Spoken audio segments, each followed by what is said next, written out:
Assalamualaikum warahmatullahi wabarakatuh. Apa kabar anak-anak kelas 9? Sebelum memasuki materi fungsi kuadrat, kalian harus tahu hal-hal sebagai prasyaratnya, yaitu kalian harus tahu diskriminan dari persamaan kuadrat. Rumus diskriminan itu yang mana? Kita ambil yang dari rumus ABC. Dari rumus ABC ini di dalamnya ada yang namanya diskriminan, yaitu diskriminan rumusnya B kuadrat dikurang 4AC. Nah, apa fungsi rumus diskriminan? Yaitu digunakan untuk menentukan jenis akar-akar persamaan kuadrat yang kalian kemarin sudah pelajari dengan cara pemfaktoran, dengan cara kuadrat sempurna, dan dengan rumus ABC, yaitu untuk menentukan nilai X1 dan X2. Jadi, bagaimana jenis-jenis X1 dan X2-nya atau akar-akarnya kita gunakan dengan diskriminan. 1. Jika nilai diskriminannya itu lebih besar daripada 0, maka persamaan kuadratnya memiliki dua nilai akar yang berbeda. Ya, jadi X1-nya nanti tidak sama dengan X2. Contohnya kita buktikan ya. Ada persamaan kuadrat berikut. X kuadrat dikurang 4X dikurang 12 sama dengan 0. Ini dengan cara pemfaktoran, kita cari faktor perkaliannya minus 12 yang hasil penjumlahannya adalah minus 4, yaitu minus 6 dan positif 2. Kalau minus 6 ditambah 2 adalah minus 4. Nah, terus seperti biasa kita faktorkan, karena ini X kuadrat maka di sini X dan X min 6 dikurang 6, kemudian yang ini ditambah 2. Lalu kita cari X1-nya seperti biasa. Untuk yang pertama ini X1 dikurang 6 sama dengan 0, maka X1-nya minus 6 ke ruas kanan menjadi 6. Kemudian untuk X2-nya yaitu ditambah 2 sama dengan 0, maka X2-nya tambah 2 menjadi minus 2. Nah, jadi ternyata 6 itu tidak sama dengan minus 2 dan persamaan kuadrat tersebut memiliki akar. Nah, ini tidak sama dengan, tapi memiliki akar. X1 dan X2. Nah, kita buktikan bagaimana dengan D-nya. Nah, kita ambil dari persamaan kuadrat itu nilai A-nya, nilai B-nya, nilai C-nya. A-nya berapa? Berarti ini 1. B-nya adalah minus 4. Dan C-nya adalah minus 12. Kita masukkan ke rumusnya. B kuadrat berarti minus 4 kuadrat dikurang 4 kali A-nya adalah 1, C-nya adalah minus 12. Minus 4 kuadrat menjadi positif 16. Minus 4 dikali 1 itu minus 4 dikali minus 12 adalah menjadi plus, tambah 48. Sama dengan 64. Sama dengan 64. Nah, bagaimana 64 kalau keadaannya dengan 0? Nah, ini 64 itu adalah lebih besar daripada 0 atau diskriminan lebih besar daripada 0. Jadi terbukti jika diskriminannya lebih besar daripada 0, maka persamaan kuadrat tersebut memiliki dua nilai akar yang berbeda. X1 tidak sama dengan X2. Begitu. Nah, kalau di dalam fungsi kuadrat, karena kita tujuannya nanti menggambar kurva dari fungsi kuadratnya, adalah kalau seperti ini, maka dia memiliki titik potong di sumbu X di dua titik yang berbeda, seperti ini atau begini. Nah, ini dia mempunyai dua titik potong yang berbeda di sumbu X. Gitu. Kemudian yang kedua, jika diskriminannya sama dengan 0, maka persamaan kuadrat memiliki dua nilai akar yang bagaimana? Nah, kita buktikan dulu. Ibu beri contoh, ada persamaan kuadrat seperti ini, X kuadrat dikurang 4X ditambah 2. Nah, kalau positif itu faktor perkaliannya bisa positif-positif, bisa negatif-negatif. Karena di sini negatif 4, maka ibu pilih yang minus 2 kali minus 2. Karena minus 2 ditambah minus 2 sama dengan minus 4. Kita masukkan ke dalam pemfaktorannya, maka X1-nya adalah X1 dikurang 2 sama dengan 0, X1-nya sama dengan 2. Kemudian di sini X2-nya ternyata juga sama dengan 2. Bagaimana X1 dengan X2-nya? Oh, ternyata sama dengan. Nah, kalau sama dengan ini, deskrimannya apakah betul sama dengan 0? Kita buktikan, A-nya itu 1, B-nya itu minus 4, C-nya adalah 4. Kita masukkan ke rumusnya, B kuadrat berarti minus 4 kuadrat, dikurang 4 kali A-nya 1, C-nya adalah 4. Minus 4 kuadrat itu berapa? Positif 16. Kemudian minus 4 kali 1 kali 4 itu minus 16. Jadi 16 dikurang 16 sama dengan 0.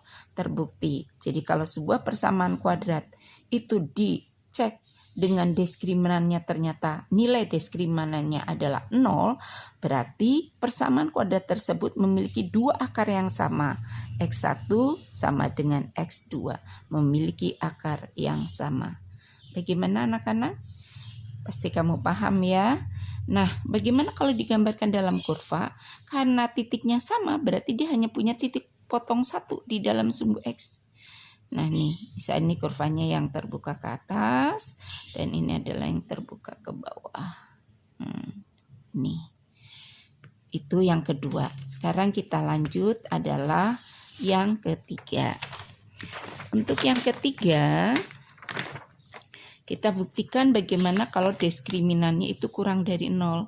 Maka persamaan kuadrat itu apakah atau bagaimanakah akarnya? Kita ambil contoh seperti ini. Ada persamaan kuadrat seperti ini.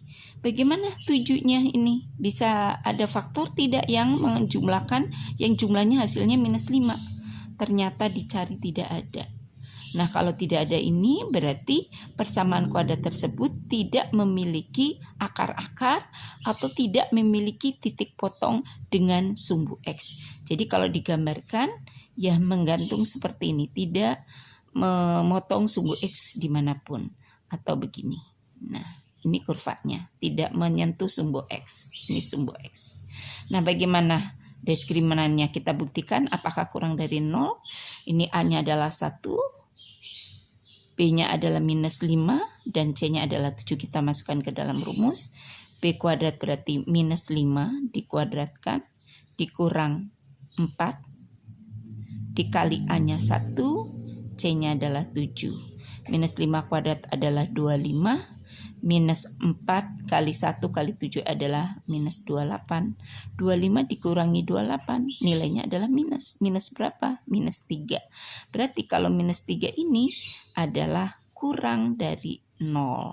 Jadi kalau diskriminannya kurang daripada 0, ternyata persamaan kuadrat tersebut tidak memiliki akar. Tidak memiliki akar. Nah, jadi sini X1 dan X2 tidak ada. Ya, inilah 3 jenis diskriminan untuk menentukan jenis akar dari sebuah persamaan kuadrat. Nah, kemudian untuk menentukan fungsi nilai A pada persamaan kuadrat, ini sekaligus jadi kurva ini ada yang terbuka ke atas, ada yang terbuka ke bawah. Nah, secara umum persamaan kuadrat bentuknya adalah AX kuadrat ditambah BX ditambah C sama dengan 0. Nah, kita pentingkan di sini nilai A-nya, koefisien dari variabel pangkat 2-nya. Ya. Nah, bagaimana kalau A-nya lebih besar daripada 0? Maka kurva terbuka ke atas ini seperti ini. Semua kurva terbuka ke atas kalau fungsi kuadratnya itu ada lebih besar daripada 0. Nah, contohnya adalah misalnya seperti X kuadrat, 2X kuadrat, minus 4X, plus 6. Minus plus 6 sama dengan 0.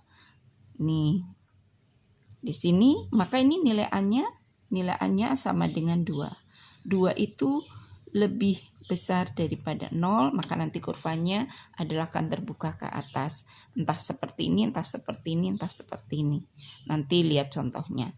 Kemudian karena dia terbuka ke atas, dia memiliki titik minimum ya di sini. Dia di lembahnya ini ya.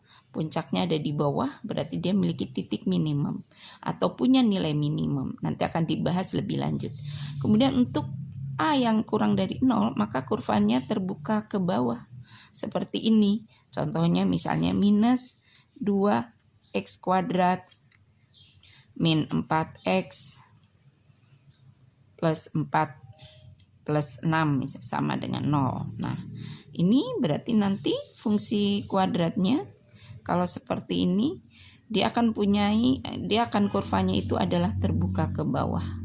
Begitu. Nanti akan dibahas lebih lanjut. Jadi, kalau ditanya sebuah persamaan kuadrat untuk menggambarkan jenis akarnya adalah dilihat dari diskriminannya, apakah dia memiliki akar yang berbeda, apakah dia memiliki akar yang sama, apakah persamaan kuadrat tersebut tidak memiliki akar.